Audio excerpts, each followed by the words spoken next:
All right. Hello, everyone, and thank you for joining us today for this Learning and Growing 2021 presentation, Designing Projects to Engage Students, Honor Their Learning Styles, and Spark Interest in STEM. My name is Catherine Schaefer, and I'm a member of the sales team here at Hawks Learning. Our presenter today is Becki Streett. Becki Streett is a senior mathematics instructor and the coordinator of developmental mathematics at the University of Arkansas at Little Rock. With nearly 30 years of experience teaching mathematics, she advocates for approaching math courses like a camp counselor, connecting students through discussion and collaboration in a safe environment where everyone can be heard. We will have a live Q&A session with Professor Streett today, so please enter any questions into the Q&A as we go, and we'll get to them after the presentation. Now I will hand over to our presenter. The floor is yours, Professor Streett. Okay, thank you so much. Let me try to share my screen the right way. Let's see. Can you guys see that? Okay, well, hi everyone. Thank you so much for joining me. As Catherine said, my name is Becki Streett and I teach math at the University of Arkansas at Little Rock. And I want to start out by saying that even though the projects that I'm going to talk about today were designed for my math courses, I think that they could really be applied to a lot of different subject areas, particularly in STEM, but also even beyond that. They're kind of based on some fun concepts that aren't necessarily mathy. And so I hope that you'll find this presentation useful, and I would love to get your feedback at the end, of course. So the problem that I'm trying to solve is this. How can I provide students with meaningful projects that promote interest, deep learning, exploration, and innovation? And so my kind of current goals are this. I want to scaffold the projects to promote growth mindset, and I'll talk about growth mindset a lot more in a few minutes. I try to anticipate and allay those pressure points. I think anytime you give a project to your students, every time you try it again, that kind of comes naturally. You start realizing where those pressure points lie, and you start coming up with strategies for allaying them. And that's definitely something I'm trying to do. And also I want to empower students to use their skills and experience to solve some of the real problems facing the world today. And I think that that last goal in particular is a pretty big ask, but I keep going back to that anytime I work on projects. I find that really inspiring and motivating. And so what I've tried to use, particularly lately, is kind of taking a page out of the user experience design book. I don't know if you've done anything with UX design, but tech companies spend a lot of time and money on this and have big returns. And I think that if we kind of apply some of these same ideas to our classes, hopefully we could get some big returns in terms of student learning. So it starts with empathize, and that's like trying to think about what exactly is the student's experience. I think it's easy to build a project and think, okay, I'm gonna have my students do this, then this, then this. And sometimes not, I am guilty of not always putting myself in their shoes. What would this feel like for a student who doesn't know where this is headed? The next thing I try to do is define where and what those pain points are, like I talked about. Then ideate. This one's my favorite. It's basically the idea of like throwing the whole kitchen sink at a problem and seeing what ideas are gonna work. Then comes the prototype. When you get some of those best ideas, what do they look like? How are you going to include them in your project? And then, of course, test them with your students. The students are always really guinea pigs when we present anything new to them. And then implement. And this is an iterative process. I think you should do this again and again and again. And every time you start a new semester, kind of go through this and think about these steps to see if you can improve it and make it better. So, where do we start exactly? I think we need to start by meeting students where they are. I don't think it'll come as a surprise to anybody that this whole COVID pandemic has really hurt our collective mental health. But there's this really interesting article that came from the Chronicle just a couple days ago. And if you look at the line where I have the red arrow or that little thing, it's showing that students' anxiety distress levels are going way up and have been going up for years, long before this pandemic. So I think that this shows that students are definitely under maybe more stress than ever, but also that this isn't something that's just going to go away once we get this pandemic, if we get this pandemic under control. This is something that we need to acknowledge and address along the way. So because of this, I believe that front loading our courses with Maslow is perhaps more important than ever. And Bloom's taxonomy is great. I think it's an awesome aspirational thing to get to, but we're not going to make much headway with it if our students are still trying to deal with things like their basic needs. So I would really encourage you, and I try to do this in my own classes, to spend a little time at the very beginning working on that Maslow hierarchy, making sure that students do have their basic needs, safety needs, a sense of belonging, get all those things going first before they can really dive into the meat of our courses and our projects. So I've recently started using this statement of hope. It was inspired by Dr. Monica Linden. She is a professor at Brown University, and I really love it. In it, I talk about my hope for the class, the kind of environment I want to create. I ask about pronouns and preferred names, kind of all of those, but I also like to include these links over on the right to some of the resources that we have at my school, and I'm sure all of your universities have these as well.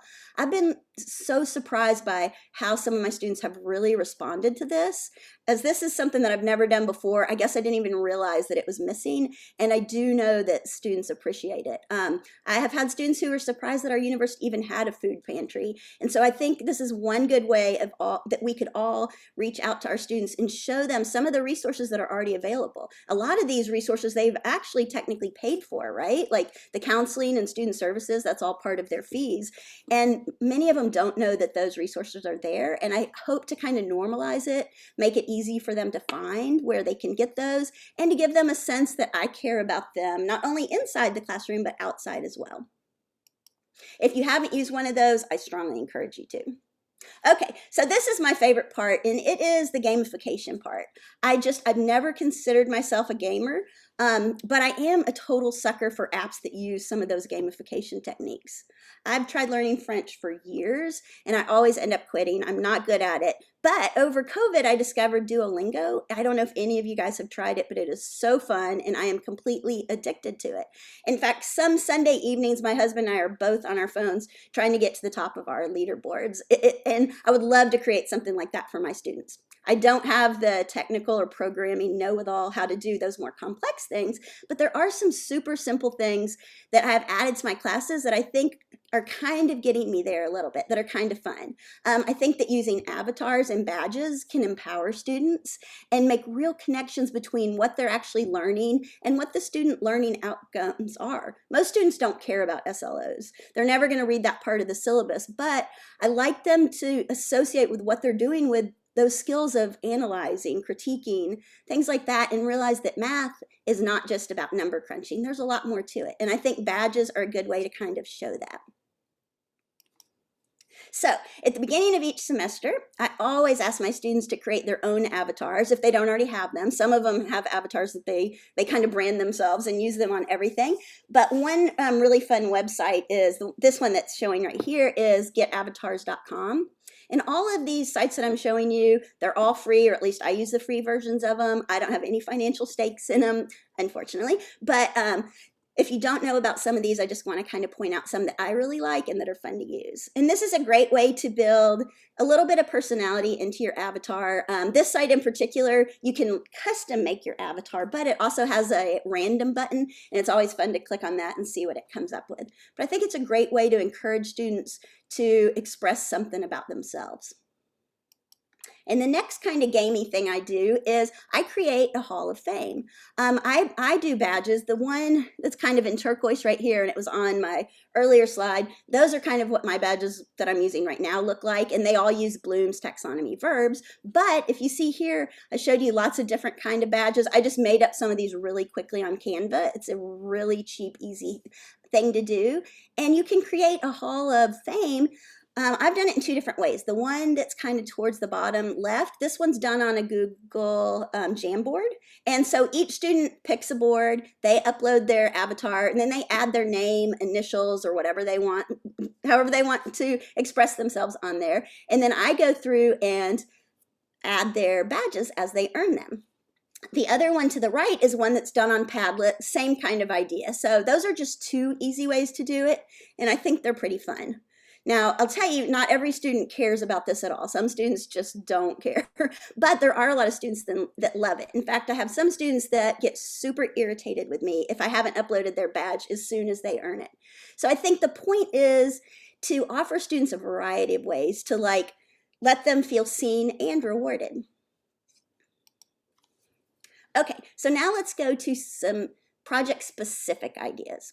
Every time I create a new project, the first thing I try to think about is how to promote a positive growth mindset. And I talked about this a little bit earlier, but I want to make sure that every project has challenges to increase kind of their interest span, obstacles to normalize struggles, feedback to foster listening and being heard, reflections to encourage insight, and collaborations to promote positive interdependence. I think these are pretty good standards to have in projects, and I always try to, every project I create, I go back and look, do I have all of these things? I was lucky this summer to work with an awesome team from the National Institute on Scientific Teaching, and together we came up with this blueprint for projects. And basically the idea is in each project, we want students to get hooked. That's the important part. It needs to be interesting and compelling. We have them do think, pair, share exercises. We want them to analyze, investigate, innovate, collaborate, and communicate. So now let me walk you through one of the projects that I've tried to apply this blueprint to and kind of show you what I've learned along the way. So a few years ago, one of my coworkers discovered this really great YouTube video. It's by Veritasium. I don't know if you've ever seen his videos on YouTube, but they are really fun and engaging and students love them. And this particular one was about the use of shade balls on the LA reservoir. So we built a whole project around this idea. And this project started out being for our math reasoning course. But since then, I've used it in some other courses with kind of a higher level student ability, math ability, and you can tailor make these pretty easily to whatever level you want and whatever subject you want. So here's the hook. These are shade balls. They're being dumped into this water reservoir in Los Angeles. And contrary to what you may have heard, their main purpose is not to reduce evaporation. So what are they really for? To find out, I'm visiting the largest collection of these balls anywhere on Earth at LA Reservoir.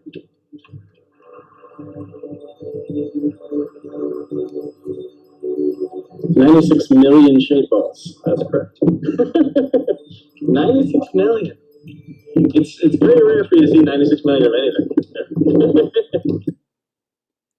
So that's kind of the hook, and most of my students that watch this, I can tell they are interested and really like this. Now, I live in Arkansas, not California. I would imagine people on the West Coast or have been around shade balls more may already know about these, but almost every student that I've encountered doesn't know anything about these, even though this actually happened, I think, in 2012. I think this is what in the video's from.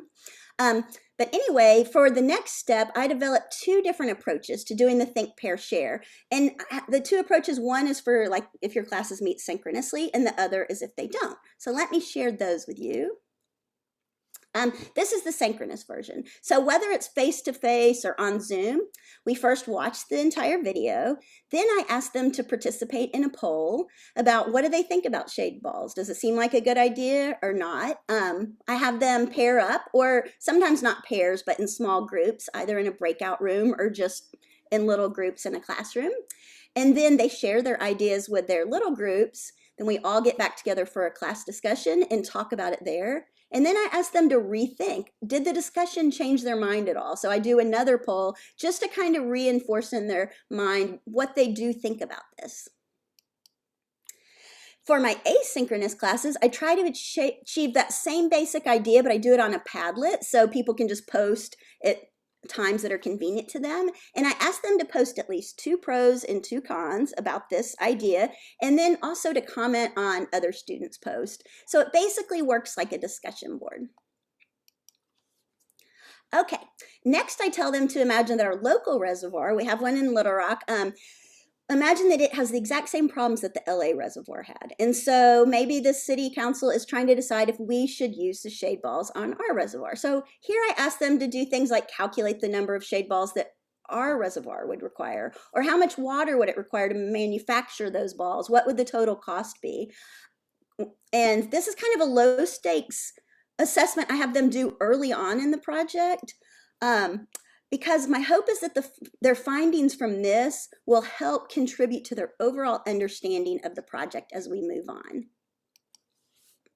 So next, I asked them to dive deeper. And this is where I give them an article to read, and it was written years after the original video, and it discusses the negative unintended consequences of using shade balls in the LA reservoir.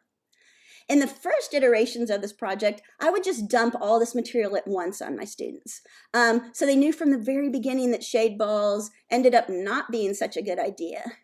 And I now realize that when I did that, I was actually denying them a real valuable stage of discovery. So now I start off by presenting my students with just the reasons why scientists thought those shade balls were good in the first place.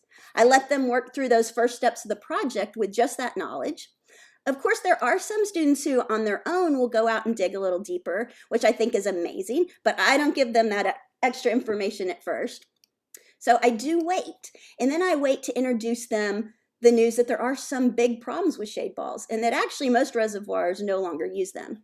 And this is a really important step, and I think a good improvement to my past iterations, because just when my students thought that they had a good take on shade balls, they received this new information. And this is where students usually have their real aha moments, which I totally love. This new information forces them to reevaluate something they thought they already understood. And it can cause some real cognitive dissonance because students often chafe at accepting new information that conflicts with their existing beliefs, right? Okay, so now I've made my students think about this, analyze it, investigate, rethink about it, and then I ask them to pick a stand and a role. And here's kind of another place where gamification comes in. They basically choose their own adventure. And I want them to try to leverage the skills that they already have based on their own unique life experiences. A lot of students come into my class being really great at making videos or writing tweets. I want them to think about the skills they have. So what are their opinions now on this project? Where is their comfort zone? And how do they prefer to express themselves? Would they rather do a TikTok video or tweet about it? Some of them like to work behind the scenes. Basically, I'm trying to provide students the choice to pick their own adventure regarding the role they choose in reporting their findings. So students then get back together, whether in person or via Zoom or on a class Padlet, and they do round 2 of discussions. The things that they had originally considered to be major pros and cons of shade balls often drastically change at this point. And it's gratifying to see how students arrive there through collaboration and communication. So their final project is to create a video or a newspaper article or a letter to the city board of directors detailing their position on the use of shade balls, and they have to include graphs and article citations to support that position. And it's really cool to see what they come up with. They always surprise me. And another one of my favorite projects that I've kind of applied the same blueprint to is about sentiment analysis.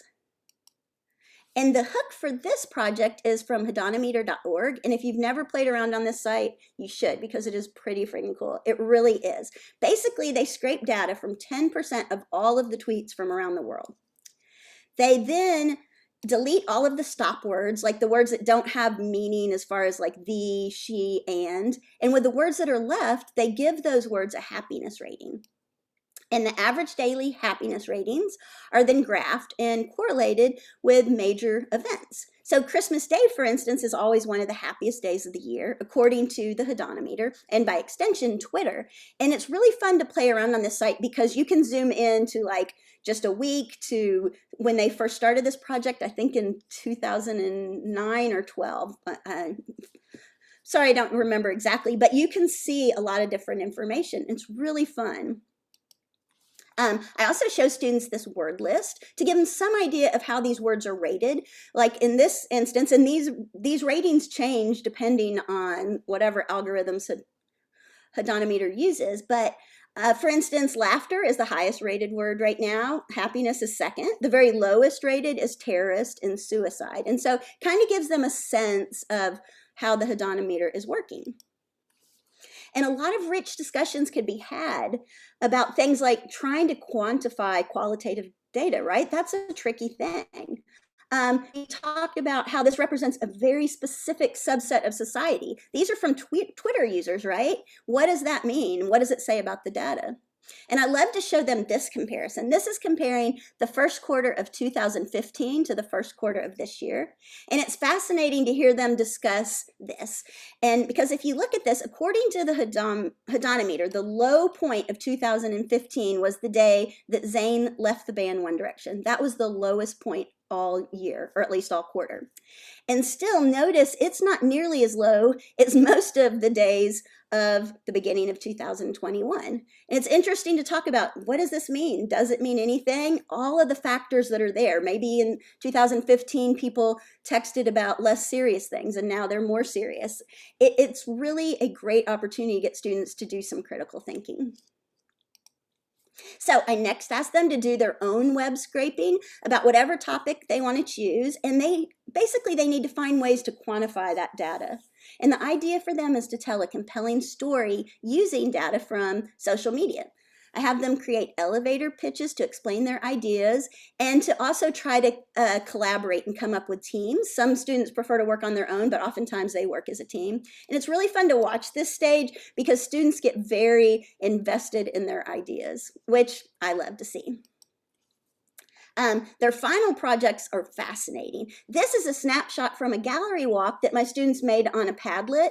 I worked with some students this summer that did this social media storytelling, and it's really fun to walk through and see all the work they did. My mind was blown. And I don't know about you guys, I've taught for 30 years. I never thought that I would have this kind of end product from a project done in one of my math classes, and so it's really exciting. I think it's so gratifying. I still assign regular homework and of course give exams, but I think that students perhaps get more out of doing these type of projects than anything, and I know I certainly do. Two other project ideas that I'm currently working on are about microloans for women in Bangladesh. I've done this project before several times, but I haven't applied kind of the newer techniques. It's really interesting and has a lot of potential.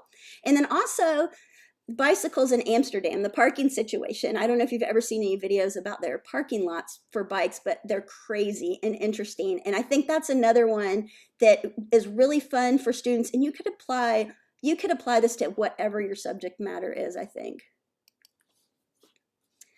Okay, so I do truly believe with each new iteration of these projects, the students' presentations have demonstrated increasingly deeper levels of understanding and critical thinking. And those are the hard things to assess, for sure, and to attain. And so that is very gratifying to me. Students' attendance has increased once I've started kind of moving more to these type of projects. Engagement has definitely increased.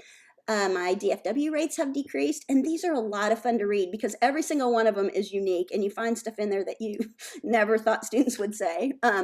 Also, it's been really gratifying because I've had several non-STEM students, particularly in my math reasoning class, that have come up to me afterwards and said, wow, I think I like math and science now. And that's something, sadly, I don't hear very often. So I do think that the projects have kind of contributed to that. Here shows you a little bit of grade distribution. If you look at the pie charts over here on the right, the top one is kind of the first iteration of the Shady Ball project that I did. And you can compare that to the bottom one, which was one, I think, from fall of 20. And you notice the blue and green, the blue represents the A's and the green represents the B's. The A's and B's increased by so much in the latest iteration, and I'm really proud of that. I think that that's a good sign, and maybe I'm headed in the right direction. And also, I love to show this word cloud because I asked students to write down the one word that they thought of after doing this project. And if you notice, fun was the most popular one, which is shocking because I rarely ever hear that in a math class. So I kind of take that as a win as well. As I said at the beginning, these are works in progress, so I never want to stop improving them. I think it's important to keep doing that iterative process and take advantage of your students. You have this perfect focus group within your classroom, and I think it's worth taking the time at the end of projects to ask them, hey, what worked? What didn't work? What would you improve? Also, ask them about what technology they like to use. Anything that I use now, almost all of them have come from students. They have great advice, and it's good to know kind of what they like to use because they're more likely to use it in my class. In case anyone's interested, this is just kind of what the document currently looks like for my shady math project. And I say currently because I do change this every semester. And I always use a Google Doc here because I want to allow students to add comments and questions directly on the document. It gives that kind of fluidity, allows me to clarify and fine tune in real time, because no matter how crystal clear I think my instructions are, I'll get a question from a student that makes me realize, oh, I did not do a good job explaining that. And so right there on the document, I can clarify it as we're going. So I think that's a great tool for kind of this continuous improvement just within the semester. I want to include the resources I use. I love using QR codes. My students love them too. They're super easy to create on Canva. If you've never done that before, I would recommend it. Here are references to the things I talked about. And before I open the floor to questions, thoughts, ideas, whatever, I want to thank you guys so much for listening to my ideas. And I encourage you to reach out to me. I would love to hear from you.